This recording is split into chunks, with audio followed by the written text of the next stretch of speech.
the rich, complex, and sometimes hidden history of Silicon Valley. I'm Tonya Hall, and joining me is Dr. Margaret O'Mara, Howard and Francis Keller Endowed Professor of History at the University of Washington, New York Times writer, and author of The Code, Silicon Valley, and the Remaking of America. Welcome, Margaret. So great to be here. Thanks for having me. Absolutely. Your newest book, The Code, was just published, but this isn't your first book with the Silicon Valley theme, is it? It isn't. This is, 15 years ago, I published a book that was based on my graduate dissertation that was about the Cold War and the origins of the tech industry and why tech grew in certain parts of the country and didn't grow in others. And the secret was military spending, which was not distributed evenly throughout the country. And so that got me hooked on the story and interested in the story of tech, and particularly the story of this funny little valley in Northern California that was this unlikely contender to become the capital of the high-tech world, but yet it did. So I think you just alluded to, but what motivated you to write The Code specifically? And how did you go about doing the research for the book? Well, I started looking at the history of Silicon Valley, gosh, back in the dot-com era when I first moved out to California. So it's now been a good 2 decades. And this, in some ways, is the book that I wished existed when I first moved out to the Bay Area. I'm not a tech person. I'm a historian. I'm someone who it kind of came out and was really curious about the history, and there really wasn't anything that told me the whole story and brought it together. We've had a lot of really great books written about the tech industry. We've had a lot of stories of particular companies. We've had biographies of iconic tech leaders. I like to think of this book as a biography of Silicon Valley. It starts when it was born as an electronics hub in the middle part of the 20th century and ends pretty much yesterday. In a chapter of The Code titled Risky Business, you write about something called the prudent man rule and how in the late 70s and early 80s, this concept helped drive investment and perhaps even the high tech boom itself. Yeah, this is one of those multiple stories that I discovered in the process of putting this book together that really is kind of this hidden political story of Silicon Valley. When we think of the Valley, we think of free market entrepreneurship, we think of cowboy capitalists, we think of guys who are far, far away from Washington bureaucrats. But actually, throughout the Valley's history, there have been these really important moments where changes in policy have enabled Valley entrepreneurs, Valley tech investors to really capitalize on new technology and bring it to market. The prudent man rule was this restriction that was placed on large pension funds, the funds that are investing people's retirement money, particularly the funds that were managed by unions and other very, very large employers and pension deliverers. And there was a restriction in the mid-70s on whether they could invest in what was so-called risky investments, high-risk investments. They weren't allowed to, which is a smart idea, that only invest in blue chip, very, very safe things. Don't gamble with retirees' money. No retiree wants their money gambled with. But at the time, tech investment and what we would think of as high-tech VC kind of fell in that risky business category. So venture capitalists who were not well-versed in the ways of lobbying in Washington kind of started a DIY lobbying effort to go to Washington to petition lawmakers to make it easier and create more incentives for people to invest in tech and for these institutional investors to put their money into tech. And so the prudent man rule was changed in part because of that lobbying and also lobbying of the electronics industry, and also capital gains tax, which is the tax rate, special tax rate that you pay on investment and on profits on investment, was lowered. It used to be really high. Now it's about 15%. It used to be in some cases close to over close to 50%, believe it or not. And so that was lowered. So there are all these moments in tech history where we see entrepreneurs, we see investors kind of interacting with Washington policymakers in ways that are really critical to understanding how and why the industry evolved the way it did. E-commerce is everywhere today. You introduce, in fact, Marty Tenenbaum, a frustrated entrepreneur who pushed to digitize commerce in the earliest days of the internet. Tell us that story. That's another really fantastic story. One of the things I wanted to do in this book was not only to talk about the stories of the people that we know, the first name basis people, the Steves and the Marks and the Bills, and the people that the famous tech icons, but also people like Marty Tenenbaum, who may not be a household name, but is also important to understanding how and why the Valley and more broadly the tech industry evolved the way it did. So Marty was there in the early 90s trying to think about how can we bring commerce to the internet. Now, this is at a time when the internet existed. It formed in the late 60s. It was a project of the Defense Department. But for the first 2 decades of his existence, it was restricted to only people who were grantees of getting federal money, federal research money, or they were working in the military, and there was no commercial activity allowed. Even by the 1980s, they were allowing some .com domains, but it was kind of like you couldn't buy and sell on the internet at all.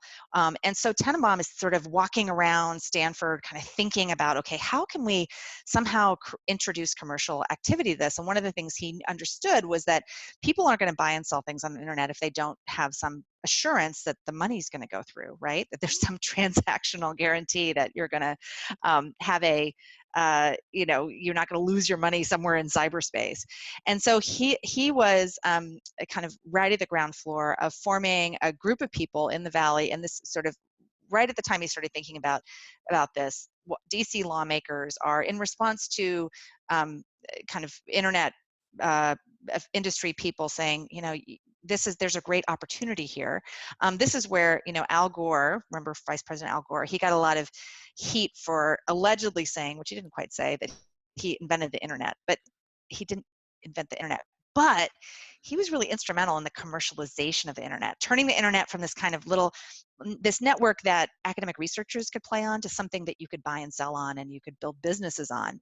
And so right at the same time that the internet is the commercial activity is being allowed into what they called the walled garden of the internet, Marty Tenenbaum and other folks in the Valley are like, okay, let's create a technological framework that allows safe transactions, and also let's get small and large companies, help them show them, Visa or Ford Motor Company, show them how they can bring their operations online. And this was really critical to the beginning of what becomes the .com boom. It wasn't only these new startup companies. It was also big mainline old economy companies being like, oh yeah, we want a .com, and we want to have some either enterprise transactions, B2B or B2C transactions online. And so Tenenbaum and others kind of helped show them how to do it. With the eventual convergence of 5G, cloud, artificial intelligence, and extended reality, what lessons should we keep in mind that we should have learned maybe from the early days of Silicon Valley?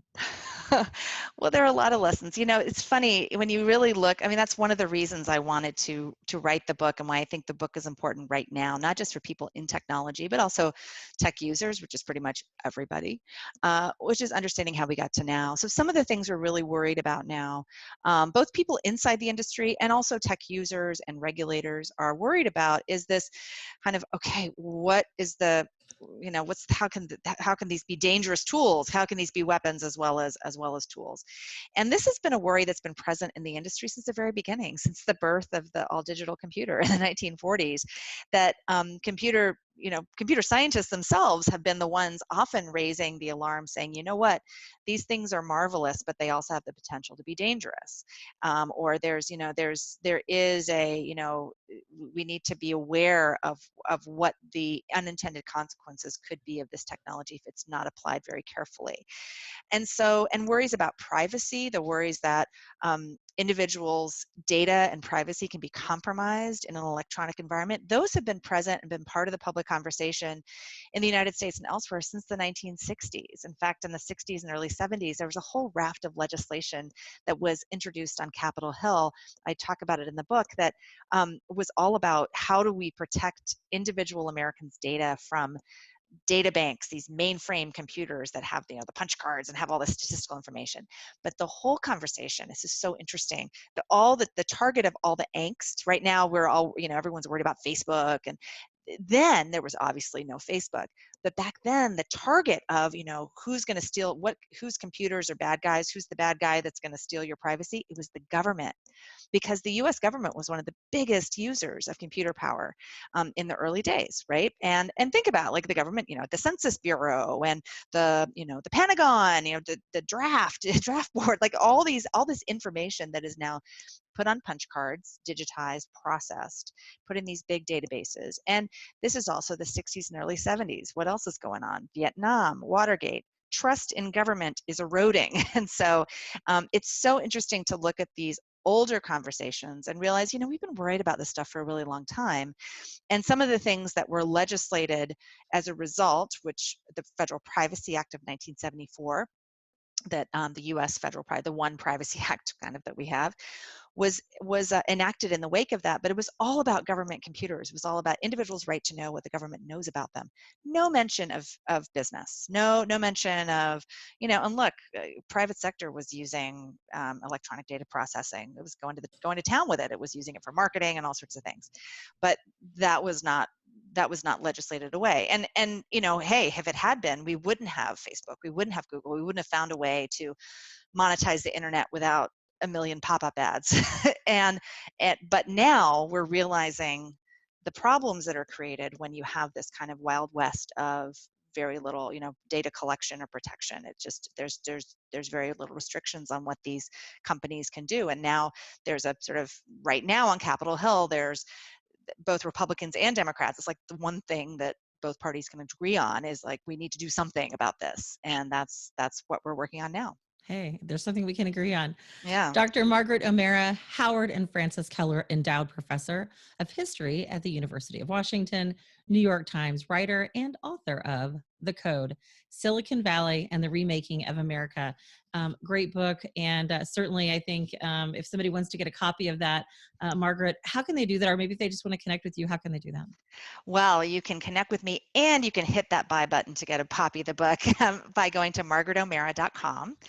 You can also find me on Twitter at Margaret O'Mara, and any other place you can find your social media, except I'm not yet on TikTok, but I'll work on it. You'll work on that. Thank you so much, Margaret. All And right. if you guys want to connect with me, you certainly can. I highly recommend the book. She's definitely done a lot of research. It's a very interesting read. You can find my interviews right here, or find me at tonyahall.net. Thanks for watching.